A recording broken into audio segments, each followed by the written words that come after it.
네, 우리 함께 보실 말씀의 제목은 미성숙입니다. 미성숙.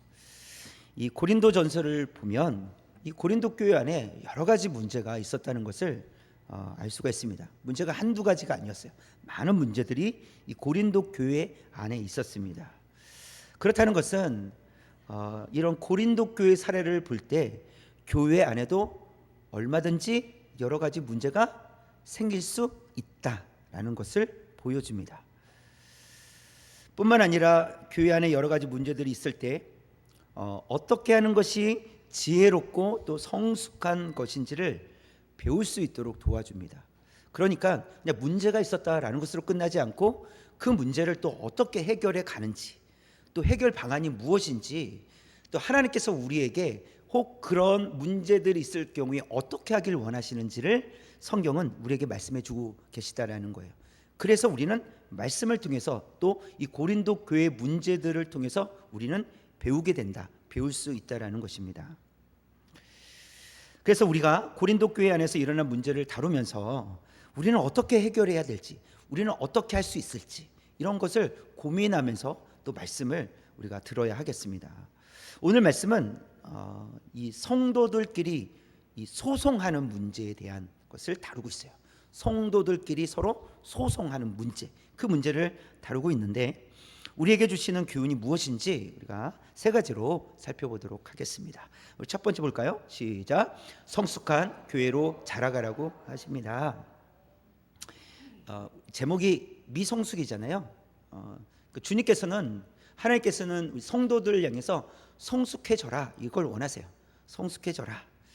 여러분, 교회가 왜 그래요? 이런 말 들어보신 적 있으세요? 교회가 대체 왜 그러는 거예요? 이런 말 들어보신 적 있으세요? 그러니까 나 때문이 아니라 그냥 그런 얘기를 할 수 있잖아요. 어떤 교회 문제가 뉴스에서 나왔다든지 어떤 문제가 있어서, 그러면 교회를 다니지 않은 사람들은 교회를 다니는 사람한테 물어볼 거 아니에요. 그렇죠? 내가 교회를 다니니까 물어볼 거 아니에요. 교회가 왜 그래요? 이렇게 물어볼 거 아닙니까? 이런 말을 듣게 된다면 아마도 미성숙해서 그럴 거예요. 그건 너무나도 당연해요. 그냥 욕을 먹는 것이 아니라 잘하는데도 욕을 먹을 때가 있지만, 그러나 잘해서 욕을 먹기보다는 잘하지 못하니까 욕 먹을 때가 있겠죠. 그래서 묻는 거예요. 교회가 왜 그러냐고요. 아니, 교회 다니는 사람은 왜 그래요?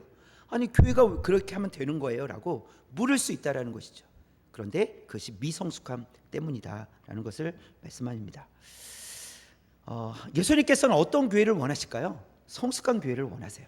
제자들에게 하셨던 말씀인데 마태복음 5장 13절 보시면 시작. 너희는 세상의 소금이니 소금이 만일 그 맛을 잃으면 무엇으로 짜게 하려? 소금이 되라, 이렇게 말씀하세요. 짜게 해라, 맛을 내라, 부패를 방지해라, 이렇게 말씀하시는 거예요. 또 14절인데 시작. 너희는 세상의 빛이라. 산 위에 있는 동네가 숨겨지지 못할 것이요. 저기 높은 산에서 불빛이 반짝이면 숨겨지지 않는다는 거예요. 그것처럼 그리스도인, 특별히 예수님의 제자로 산다는 것은 숨겨지지 않는다는 거예요. 왜냐하면 빛을 품고 있기 때문에, 빛을 갖고 있기 때문에 선한 영향력을 끼쳐야 된다라는 의미로서 너희는 세상의 소금이 되어라, 세상의 빛이 되라, 이렇게 말씀하고 계시다라는 거예요. 자, 그런데 이 고린도 교회 안에서 일어나는 문제는 미성숙함을 보여주고 있다라는 거예요. 너무나도 미성숙한 문제들이 고린도 교회 안에서 일어나고 있는데 2절 말씀 보면 처음부터 시작. 성도가 세상을 판단할 것을 너희가 알지 못하느냐? 세상도 너희에게 판단을 받겠거든 지극히 작은 일 판단하기를 감당하지 못하겠느냐? 성도가 세상을 판단할 것을 너희가 알지 못하느냐? 성도가 세상을 판단해야 되는데 세상이 성도를 판단하고 있다는 것을 말씀하고 있어요. 성도가 세상을 특별히 판단할 때는 이 마태복음 19장에 보니까 이렇게 되어 있어요. 인자가 자기 영광의 보좌에 앉을 때 제자들도 12보좌에 앉아 심판한다, 이렇게 말씀이 기록되어 있어요. 그렇다는 것은 결국 성도가 세상을 심판하게 된다라는 거예요. 그런데 뭐라고 2절에서 말씀하고 있냐면 지극히 작은 일 판단하기를 그거 하나 감당하지 못합니까? 아주 작은 일인데, 사소한 일인데 이것을 해결하지 못하고 세상에 이것을 맡깁니까? 세상이 판단하도록 합니까? 라고 지금 책망하고 있는 것입니다. 또 4절 볼까요? 4절 시작. 그런즉 너희가 세상 사건이 있을 때 교회에서 경히 여김을 받는 자들을 세우겠느냐. 작은 문제를 해결할 수 없어서 이 불신자의 재판정에 맡기는 것이 옳으냐 이 말이에요. 그러니까 영원한 생명이 없는 사람이 영원한 생명을 가진 성도들의 문제를 바르게 해결해 줄 수 있겠느냐는 거예요. 우리는 그러니까 이거예요. 지금 우리라고 했을 때는 이 바울이 고린도 교회 성도들과 우리라고 하는 거잖아요. 그리스도 안에서 구원받은 하나님의 자녀, 그래서 우리라고 하는 건데, 우리는 영원한 생명을 얻은 자들인데 생명이 없는 자들에게 우리의 문제를 맡긴다는 것이 말이 됩니까? 이렇게 지금 이야기하고 있는 거예요. 이런 지적을 하고 있는 것이죠. 즉 성숙하지 못하다라는 것을 이야기해 주고 있습니다. 이것은 성숙하지 못한 모습입니다. 이 이야기를 해주고 있는 거예요. 성숙하지 못하기 때문에 나타나는 모습입니다 라고 말씀해 주고 있습니다. 또 5절도 볼까요? 5절 시작. 내가 너희를 부끄럽게 하려 하여 이 말을 하노니 너희 가운데 그 형제 간의 일을 판단할 만한 지혜 있는 자가 이같이 하나도 없느냐. 두 가지를 이야기하고 있어요. 먼저는 검은 글씨에 보니까 내가 너희를 부끄럽게 하려 하여 이렇게 돼 있어요. 여러분을 부끄럽게 하기 위해서 지금 제가 이 말을 합니다. 이렇게 시작하고 있어요. 여러분 부끄러워하셔야 됩니다. 근데 왜 부끄러워해야 되냐면 붉은 글씨예요. 너희 가운데 그 형제 간의 일을 판단할 만한 지혜 있는 자가 없습니까? 여러분 중에 그렇게 지혜 있는 자가 없습니까? 라고 묻는 거예요. 영적으로 깨어있는 사람이 없습니까? 라고 지적하고 있는 거예요. 그래서 지금 다툼과 소송의 문제가 이 고린도 교회 안에서 일어나고 있는 이유는 영적으로 성숙하지 못하기 때문입니다 라고 말해주고 있는 것입니다. 그만큼 성숙한 성도가 없다라는 것을 보여주고 있는 거예요. 이 문제를 해결할 만한 지혜 있는 형제가 없어서, 지혜 있는 그리스도인이 없어서 이것을 생명이 없는 자들에게 맡겨서 해결하려고 하시냐는 거예요. 생명 있는 우리가, 영원한 생명을 가진 우리가 생명이 없는 사람들에게 이 문제를 맡긴다는 것이 말이 됩니까? 라고 하고 있다라는 것입니다. 그래서 주님은 우리를 향해서 이렇게 말씀하시는 거예요. 교회는 자라가야 된다. 그리스도인은 자라가야 된다. 라는 것을 말씀해 주고 계시는 거예요. 지금 이 문제, 이 고린도 교회 문제를 지적하시면서 그래서 자라가야 된다. 멈춰 있으면 안 됩니다. 미성숙함으로 그 상태로 있으면 안 되고 성숙해져 가야 됩니다 라고 말해주고 있는 것이에요. 그것을 깨닫기를 원하시는 것이죠. 그래서 우리가 성숙한 그리스도인으로 자라가기를 소망해야 된다는 거예요. 하나님, 저 자라가기를 원합니다. 저 자라가고 싶습니다. 여러분 기도하셔야 됩니다. 이것은 그냥 자라가는 것이 아니에요. 그냥 가만히 있으면 키가 자라듯이 자라가는 것이 아니에요. 키가 자라는 것도 잘 먹어야 돼요. 운동도 해야 돼요. 그렇죠. 그래서 또 키가 자라가는 거 아닙니까? 그것도 건강하게. 우리도 영적으로 건강하게 자라가기 위해서는 가만히 있으면 안 되고 말씀을 잘 먹어야 돼요. 영적인 말씀을 먹고 기도하고 하나님께 자라갈 수 있도록 또 그런 마음을 들여서 나아가는 삶이 되어야 된다는 사실입니다. 이유식을 먹는 아이처럼 떠서 먹여줘야 되는 성도가 아니라 스스로 말씀을 먹을 수 있기까지 자라가야 된다는 거예요. 누가 가르쳐주지 않으면, 누가 옆에서 성경을 제발 좀 읽으십시오라고 하지 않으면 아무것도 하지 않는, 떠 먹여줘야만 겨우 먹는 그런 수준의 성도가 아니라 스스로 먹을 수 있는, 스스로 하나님 말씀을 사모하고, 그러니까 성경이 있는다고 다 깨닫는 것은 아니잖아요. 그것이 아니라 깨닫기 위해서 성경을 볼 수 있는, 하나님 말씀 앞에 가까이 갈 수 있는 그런 성도로 자라가야 된다는 것을 말씀하십니다. 여러분, 그래서 성경에는 복 받는다 이런 내용뿐만이 아니라 희생에 대한 주제가 있고요, 고난, 오래 참음, 충성, 절제 이런 성숙과 관련된 그런 주제의 내용들이 많이 있어요. 그 말은 그냥 가만히 있으면 하나님께 우리 하나님 자녀가 되었으니까 복 받는다, 내가 예배 잘 드리면 복 받는다, 이런 얘기가 아니에요. 이미 우리는 복을 받았습니다. 영원한 생명을 얻었잖아요. 우리는 이미 복받은 자들이에요. 그렇기 때문에 예수님께서 제자들을 향해서 또 하나님께서 이 말씀을 통해서 우리에게 가르쳐 주시는 것은 자라가라는 거예요. 성숙해지라는 거예요. 그래서 성숙한 모습으로, 성숙한 제자로서, 성숙한 성도로서의 삶을 살아냄으로 인해서 예수 그리스도를 전하고 또 하나님 나라를 확장시켜 가라, 이렇게 말씀하시는 거예요. 그래서 지금 미성숙함으로, 아니 어린 아이로 있지 말고 자라가십시오 라고 말씀하고 있습니다. 우리에게 여전히 미성숙함이 있어요. 저와 여러분에게는 미성숙한, 다 그런 것은 아니지만, 모든 영역이 미성숙한 것은 아니지만 여전히 미성숙함이 있습니다. 그렇기 때문에 성숙한 그리스도인으로 자라갈 수 있도록 힘써야 돼요. 그러니까 우리가 노력을 할 수 있다면 어떤 노력을 해야 될 것인가? 하나님의 말씀과 기도로, 또 훈련을 통해서, 또 하나님의 말씀을 순종함으로 인해서 자라가야 된다는 거예요. 왜요? 미성숙함이 있기 때문에. 그래서 교회가 왜 이래? 교회가 왜 이렇습니까? 가 아니라 교회라서 이렇구나, 교회니까 이렇게 할 수 있구나, 이런 말을 들어야 되지 않겠습니까? 저와 여러분이 이런 성숙의 본을 보일 수 있는 그런 삶의 모델이 될 수 있기를 주님의 이름으로 축원합니다. 두 번째 시작. 건강한 교회를 위해 예수님의 교훈을 따라 살아가라고 하십니다. 그래서 첫 번째가 성숙한 교회로 자라가라고 하십니다, 이거예요. 첫 번째, 성숙한 교회로 자라가라고 하십니다. 그래서 두 번째는 성숙한 교회를 위해서 예수님의 교훈을 따라 살아가라고 하십니다, 이렇게 이해하시면 돼요. 그래서 건강한 교회를 위해서 예수님의 교훈을 따라 살아야 된다라는 것인데요. 7절 말씀을 보면 시작. 너희가 피차 고발함으로 너희 가운데 이미 뚜렷한 허물이 있나니 차라리 불의를 당하는 것이 낫지 아니하며 차라리 속는 것이 낫지 아니하냐. 여기서 보면 피차 고발함으로 이렇게 돼 있어요. 서로 고발했다라는 거예요. 누가요? 성도들끼리 서로 고발했다. 그래서 성도들끼리 서로 고발했다라는 것은 두 번째 줄에 보니까 이미 뚜렷한 허물이 있나니, 이미 이것 자체가 실패한 거라는 거예요. 패배했다라는 거예요. 성도들끼리 이것을 해결하지 못하고 세상 법정으로 가지고 간 것 자체가 허물이 있다, 패배했다, 이렇게 이야기하는 것입니다.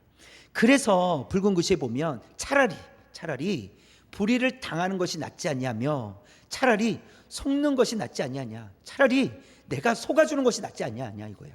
차라리 불의를 당하는 것이 더 낫지 않냐냐. 그러면 이기는 것이라도 되지. 그러니까 그럼으로 인해서 이 교회가 세상 법정으로 가서 서로 다툼을 통해서 서로 다 실패하는 것보다는 차라리 불의를 당해서, 차라리 속아서 교회 안에서 문제를 해결하는 것이 더 낫지 않습니까? 이렇게 말씀하고 있습니다. 이렇게 말씀하시는 이유는 공동체를 갈라놓기 때문에 그렇습니다. 이미 여러분 고린도 교회 안에 여러 가지 이 당파 싸움이 있었잖아요. 계속해서 우리는 1장부터 봐왔어요. 게바파, 그러니까 바울파, 아볼로파, 게바파, 그리스도파, 파가 나눠졌어요. 그렇죠? 이미 나눠졌다고요. 그 모습을 지금 보여주고 있는 거예요. 고린도 교회는 이런 파가 나눠졌지? 라고 했을 때 이 문제를 해결하기 위해서 세상 법정으로 가는 거예요. 서로 타협하지 않는 거예요. 그리스도 안에서 하나 되었음에도 불구하고 타협하려고 하지 않는다는 것이죠. 그래서 이 고린도 교회가 서로 고발하여 하나 되지 못하고 분쟁이 일어났다는 것을 직접 보여주고 있어요. 그래서 우리는 고린도 전서를 보면서, 고린도 교회를 보면서 이러면 안 되지 라고 우리는 생각할 수 있어야 되겠죠. 그렇다면 우리는 어떻게 해야 될까? 이런 고민을 가져야 된다는 거예요. 고린도 교회는 서로 양보하지 않았네, 그렇죠? 그리고 서로 고발했네, 고소했네. 그래서 문제가 커졌고 하나 되지 못했다라는 것을 보여주고 있다라는 거예요. 여러분, 실제로 일어났던 일 중에는 어떤 교회는 둘로 나눠졌는데, 그러니까 둘로 나눠졌는데 예배당파, 그다음에 식당파, 이렇게 나눠져요. 뭐 한다는 거예요? 예배당에서 예배드리고 식당에서 예배드린다는 거예요. 동시간에, 똑같은 시간에. 그래서 예배당파, 또 때로는 로비파 아니면 식당파 이렇게 나눠진다는 거예요. 또 어떤 교회는 구 담임 목사님파, 또 신 담임 목사님파 이렇게 나눠져요. 싸운다는 거예요. 여러분 그만한 이유가 있긴 하겠죠. 우리가 모르는 이유가 있긴 하겠죠. 그러나 오늘 말씀을 통해서 그것은 건강한 교회가 해야 될 일은 아닙니다. 이렇게 말씀하고 있는 거예요. 그러니까 이유는 있겠죠. 이유가 없진 않겠죠. 그렇죠? 그래서 그 이유 때문에 그렇게 할 수밖에 없겠죠. 그러나 고린도 교회 이 문제를 통해서 우리에게 가르쳐 주시는 것은 그렇게 하는 것은 건강한 교회가 아니다. 바람직하지 않다. 라는 것을 우리에게 가르쳐주고 있다는 사실입니다. 그리고 8절을 보니까 더 근본적인 문제가 있어요. 8절 시작. 너희는 불의를 행하고 속이는구나. 그는 너희 형제로다. 너희는 서로 불의를 행하고 서로 속이는구나. 그런데 서로 속이고 불의를 행하는 그 상대방이 누구라는 거예요? 형제라는 거예요. 여기서 말하는 형제는 그리스도 안에서 예수 그리스도를 믿은 그리스도 안에서 형제된 사람들 얘기하는 거예요. 성도들 얘기하는 거예요. 집에서 같이 사는 형제를 얘기하는 게 아니라 그리스도 안에서 하나 된 형제를 얘기하는 거예요. 그리스도인들을 이야기하는 거예요. 이게 근본적인 문제라는 것이죠. 여러분 이렇게 둘 다 그리스도인이에요. 근데 다 떴어요. 나눠졌어요. 누가 옳은 겁니까? 다 옳죠. 서로 옳다고 얘기하니까 다 옳겠죠. 그렇죠? 근데 누가 옳으냐는 문제를 따지기 전에 그리스도를 믿음으로 구원받은 형제라는 사실을 기억하라 이 말씀을 하고 계십니다. 나는 누구고 상대방은 누군지를 기억하라는 거예요. 그리스도 안에서, 그 말은 그리스도의 예수님의 핏값으로 살게 된, 핏값으로 살게 된 나와 핏값으로 살게 된 형제가 지금 다투고 있다는 거예요. 이것이 더 문제다라는 것을 우리에게 가르쳐 주십니다. 에베소서에서 그것을 정확하게 말씀하고 계시는데요. 4절, 5절, 6절 연속해서 한번 읽어보겠습니다. 시작. 몸이 하나요 성령도 한 분이시니 이와 같이 너희가 부르심의 한 소망 안에서 부르심을 받았느니라. 주도 한 분이시요 믿음도 하나요 세례도 하나요. 6절. 하나님도 한 분이시니 곧 만유의 아버지시라. 만유 위에 계시고 만유를 통일하시고 만유 가운데 계시도다. 하나님이 한 분이시고 그 하나님이 어느 곳에든지 다 계시고 어느 곳에든지 통치하신다는 거예요. 우리 아버지시라는 거예요. 하나가 되었다라는 거예요. 그런데 하나가 되었는데 지금 어떻게 하고 있는 거예요? 서로 고소하며 싸우는 것이 미성숙하기 때문이다. 것을 가르쳐 주고 있습니다. 그래서 7절에서 우리가 앞에서 봤던 대로 차라리 불의를 당하고 속는 것이 더 낫지 않겠습니까? 이렇게 말하고 있는 거예요. 왜요? 한 몸이기 때문에. 한 몸이기 때문에. 내가 참는 거죠. 왜요? 내가 참아도 내가 지는 것이 아니라 한쪽에선 지는 것 같지만 한쪽에선 이기는 거잖아요. 그렇죠? 근데 한 몸이라는 거예요. 내가 져야 이길 수 있다는 것을 말씀해 주고 있습니다. 우리는 한 성령 안에서 예수 그리스도를 믿음으로 한 하나님 자녀가 되었기 때문에, 한 몸이 되었기 때문에, 그래서 우리는 차라리 불의를 당하고 차라리 속는 것이 낫다 이렇게 말씀하고 있습니다. 이것이 핵심이라는 것을 우리에게 가르쳐 주시는데요. 예수님은 누구를 위해서 십자가를 지셨습니까? 택함 받은 자녀, 우리를 위해서 십자가에서 죽으셨어요. 그리고 예수님은 머리가 되신다고 하셨고 택함 받은 자녀들은 지체가 서로 지체가 된다 이렇게 말씀하세요. 그러니까 그리스도 안에서 우리는 한 몸이다, 그리스도 안에서 우리는 한 가족이다 이렇게 말씀하고 있는데, 이 몸이 오른손과 왼손이 서로 싸우고 있는 거예요. 그 말을 하고 있는 겁니다. 그래서 차라리 오른손이 잡아주는 게 왼손이 다 이긴 것 같지만 오른손도 함께 이긴다는 거예요. 예수님은 제자들 향해서 이렇게 교훈하셨습니다. 마태복음 5장인데 39절부터 44절에 있는 말씀인데, 39절 시작. 나는 너희에게 이르노니 악한 자를 대적하지 말라. 누구든지 내 오른뺨을 치거든 왼편도 돌려대며. 저는 이 말씀을 이렇게 준비하고 이 말씀을 이렇게 생각하면서 저에게 적용해 봐야 되잖아요. 이 말씀을 뺄까? 이 말씀을 뺄까? 이 마태복음 5장에 있는 말씀을 뺄까? 저도 자신이 없거든요. 그만큼 어렵다는 거예요. 그러나 주님은, 예수님 우리를 향해서, 제자들 향해서 말씀하고 계세요. 이렇게 해라, 이렇게 말씀하시는 거예요. 이게 중요하죠. 40절 시작. 또 너를 고발하여 속옷을 가지고자 하는 자에게 겉옷까지도 가지게 하며 내어 주어라, 이 말이죠. 41절 볼까요? 시작. 또 누구든지 너로 억지로 오리를 가게 하거든 그 사람과 10리를 동행하고. 오리를 더 가라. 그래서 총 10리를 가라. 계속 가라. 제 마음이 더 불편합니다 지금. 44절 볼까요? 44절 시작. 나는 너희에게 이르노니 너희 원수를 사랑하며 너희를 박해하는 자를 위하여 기도하라. 여러분, 얼마나 어려운 일입니까? 여러분 자신 있습니까? 얼마나 어려운 일입니까? 우리 마음은 다 똑같습니다. 이 말씀 앞에 아이고 이럴 거예요. 우리 모두가 그럴 거예요. 그러나 우리가 기억해야 될 것은, 지금 하나님, 예수님께서 너희들 못하니까 지금 이렇게 책망하시는 것이 아니라 이런 삶을 살아가도록 해라 라고 말씀하시는 거예요. 이것이 이와 같은 삶이 성숙한 제자의 삶이다 라는 것을 말씀해 주십니다. 우리가 성숙한 제자의 삶을 살아갈 수 있기 원합니다. 지금 조금 미성숙하고 부족해도 앞으로 예수님께서 말씀하신 대로 지금 당장 이렇게 살아내지 못할지라도 예수님은 살아내라 이렇게 말씀하시기 때문에 살아낼 수 있기까지 자라가는 저와 여러분 되시길 원합니다. 여러분, 기독교의 핵심 가치는 사랑과 용서예요. 은혜와 자비예요. 하나님께서 우리에게 베풀어 주신 사랑과 용서, 그렇죠? 은혜와 자비예요. 그래서 이 기독교의 핵심 가치가 상실되지 않도록 예수님의 말씀처럼 차라리 불의를 당하고 속는 것이 낫다, 이 말씀을 기억할 수 있기를 원합니다. 그러니까 고린도전서에서 말씀하신 이 표현이 예수님께서 제자들을 향해서 하신 표현과 똑같다라는 거예요. 차라리 불의를 당하고 차라리 속는 것이 낫다.